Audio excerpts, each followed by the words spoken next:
remarkable new evidence. If this film indeed corresponds with Vereshchagin's story, what we are looking at is the scene of the crash site in Pereosovsky as viewed by a camera on top of a military truck. The focal point of this scene is here, and indeed appears to be a disc embedded in the ground. Here we see soldiers exiting the truck, led by a captain. The troops are met by another officer, this one a major, and then they join other soldiers and officers already on the scene. This footage is one of 4 reels of film acquired during our investigation. Explore it. This film footage certainly seems to depict interest by Russian military personnel in the object that is seen sticking out of the ground. Soldiers, officers, and civilian-clothed agents are deployed around the site, and they appear to be both guarding and examining the object. This is what we found on one of the 4 reels of film obtained in Russia. After viewing the footage, we were able to determine that it was most likely shot with 2 separate cameras.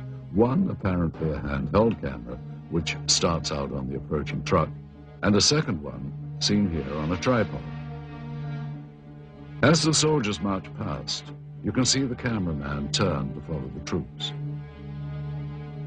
Here we cut to the other angle, the point of view from the tripod camera. And here you see the handheld camera as the truck pulls up. Both cameras change vantage points several times during the film, as if to get better views or perhaps under orders of a superior. From this angle, we see yet more troops arrive. Author Veniamin Vereshchagin described... Вы знаете, в дальнейшем события приняли более такой масштабный характер. По просьбе КГБ были привлечены... On the KGB request, the Soviet army...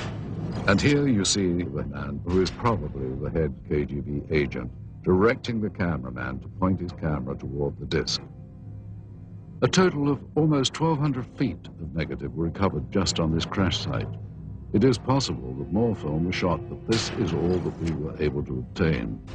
None of this film depicts the removal of the disc itself, and at no point do we see inside the object.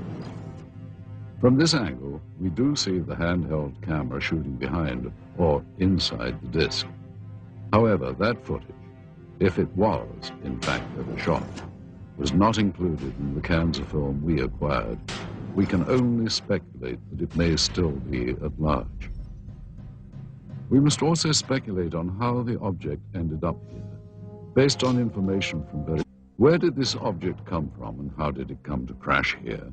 And more importantly, what has happened to it since?